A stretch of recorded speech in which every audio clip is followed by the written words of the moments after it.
Hi, it's Sunday the 20th of May and it's just coming up to about 9 o'clock. I posted earlier today on my Facebook page that I was starting a 5-day fast. What you talking about? I started it earlier on this afternoon. I've had a couple of private messages, and I'm imagining that when my mum sees it, she'll be messaging me about it as well. And a few people concerned about fasting for that amount of time, and also not really seeing why I wanted to fast anyway. And other comments have been about, if you do a Slim and Well diet, you don't have to starve yourself. I never had to starve myself when I did a Slim and Well diet and things like that. So I just wanted to go through some of the reasonings behind why I want to try and do a fast and a 5-day fast, and what I'm doing to prepare for it as well, and what benefits that I'm hoping to see from doing it. So it's not just something that I've just thought, oh no, I'll starve myself. Who's hungry? Who's hungry? Who's hungry? So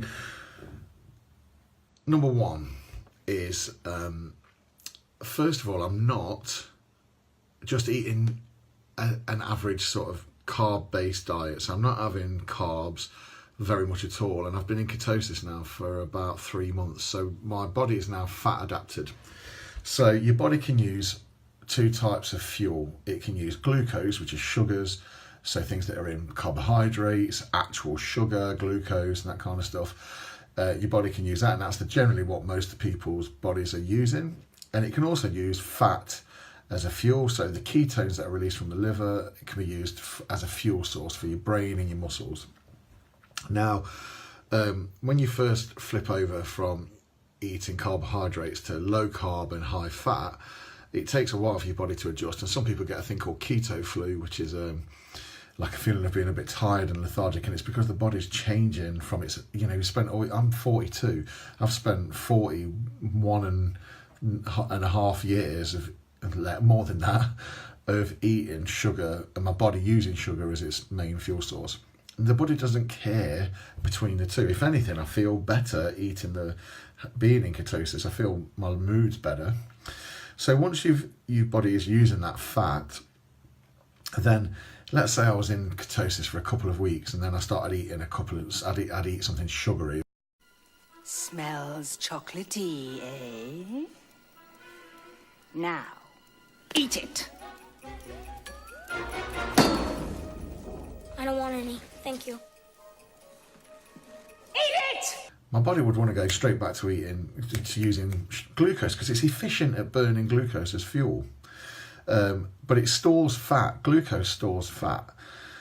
So now that I've been doing 3 months of keto, my body is used to using fat, and it means I'm fat adapted. So I wouldn't recommend anybody to do a 5-day fast if they're not fat adapted. You can do, it's up to you. There's people out there on the internet doing it. But for me, I want to use the fact that I'm using fat already as my main fuel source before I do an extended fast. I've tried a couple of fasts before, and if I'm hungry, I'm going to stop, and if I feel like I'm going to pass out, I'm going to stop. But my body can use its own fat stores. It doesn't care whether it's food I'm putting in that it's using as its energy source, or my own fat. I'm 22 stone 11 pounds. There's enough fat in my body for my body to live on without me having to put it in it as well. So number one is I'm in ketosis, and I want to use that maximise that process of the fact that I'm already burning fat as its main fuel source to kind of boost my own fat burning. So I won't be starving because I've got enough for my body to live on, because it's using fat. The second reason is why I want to do a 5-day fast and not just an intermittent, like 1 day. I've been doing a couple of 24-hour fasts, and I've been doing stuff where I eat 1 meal a day and things like that a couple of times. But the second reason is a thing called autophagy.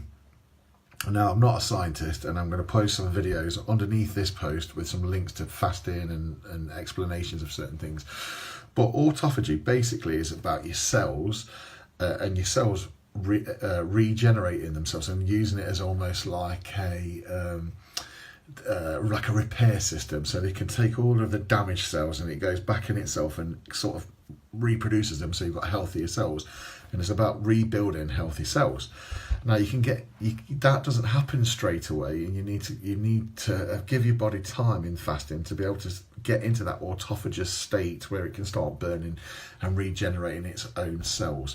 So that's the second reason, is that kind of health benefit of my body regenerating itself, and also it gives my pancreas time to just calm down from constantly producing insulin and responding to food. And it's how we really were designed. So that thing of not eating all the time, humans aren't really designed to eat all the time, because we would have had feast and famine. That's where that idea of feast and famine comes from. So that kind of moves on to my third reason why I want to do a longer fast, and that is to kind of find my own hunger. So I've spent a long time, my adult life, I would say all of my adult life, I've spent running away from feeling hungry, and I still can't really define in myself being hungry, because I'm not hungry very often. And since I started ketosis, I've been in ketosis, I've not been, if I check in with myself and think, right, if I do a scale between 1 as I'm really not hungry at all, and 10 as I am absolutely starving, where do I sit? I find that really difficult to actually decide where I'm at, because I don't really know what it's like to be hungry, because I eat, I was eating all the time, and now my body is using itself. I don't get that hunger drive as much. So I want to find my own hunger, and I also want to see that I can go for an extended period of time without eating, without me passing out, or without dying, or without being ravenous and hangry and all that kind of stuff. The fact that I can cope with being hungry, and like I said, it's, if you look at the animal kingdom, like a lion will eat a massive, it'll eat a zebra, chow down on a zebra with its family and all that stuff itself, and then lie down and lay around until it can kind of it just stuffs itself, and then it goes for a period of time without eating before bang, and it goes again.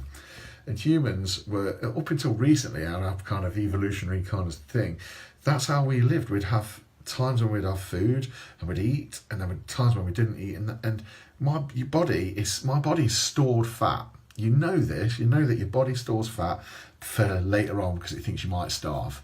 Well, by fasting, my body can use that stored fat. That's what it's been put there for in the first place. So it's not starving. I think if I'd been eating loads of chocolate and stuff and then just stopped eating it, my body would be craving all of that stuff, and I would be miserable. And lastly is my blood levels and my ketone levels. I've been overeating a couple of times. Just lately I've found myself snacking and getting into a habit of being in the fridge, especially sort of transition times. So if I come home from work and I get in for about, I don't know, it must be about 6ish, 5:30, 6, that time between getting in and then getting the kids to bed and then eating our own meal, I'm finding I'm eating a bit of cheese, nicking a bit of butter and putting it on stuff, and ham or whatever. Now that's a habit, and in my body it feels like hunger, but it's not. I'm not hungry yet, and then I'm having my dinner, and that's not helping. I want to get out of that habit of constantly eating. So that's the other thing. So I'm going to be testing my bloods. I've tested them today, and my blood glucose level was 5.3. That's not fasted. That's in the afternoon. So I've eaten things. 5.3. And my ketone levels, I think, were 0.8. So they've been higher before. They've been up to about 5.0 before. When I first started, they'd kind of spiked. So there's not like a golden rule about many ketones, but I want to do almost like an experiment and find out how it's affecting it. How does it bring my blood down? I'm assuming it's going to bring my blood levels down, because I was kind of on that cusp of being type 2 diabetic. I spoke to a GP and he said if I'd had 2 readings the same, I would have been type 2. So I'm trying to keep my blood sugars low, and I want to see how it affects my ketones, and really I want to know how I feel. I'm going to be posting daily updates, but I want to know how I feel fasting, if I feel like I'm going to pass out, if I feel like too faint, or I'm absolutely ravenous, if I feel sick, and it's beyond something that I think is something that I could handle, or then I'm going to stop doing it, because all I have to do is eat something. But 5 days, I'm not going to be exercising. I was contemplating going to box fit still and trying to exercise, but because this is my first extended fast, I'm going to just chill it. I'm going to do some walking, because there's also this a side of it with this cell repairing that I'm hoping is going to help my hip a little bit. But I'm going to do some walking. I might do something light with some weights to keep my body moving, but I'm not going to be going to box fit this week. So that's the reason why I'm doing the fast. And the last time I did a fast, the longest I've done so far is 3 days, and the day after, when I did a refeed, and then the day after, the energy was like unbelievable, and my mood was so good. So and it lasted ages. So yeah, I'll let you know how I get on. I'm going to post daily videos to let you know how I'm getting on with it.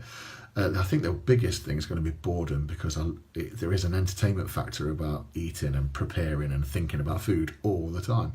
Anyway, thanks for all your concern, and I'll speak to you in a bit. I'll let you know how I get on. Bye.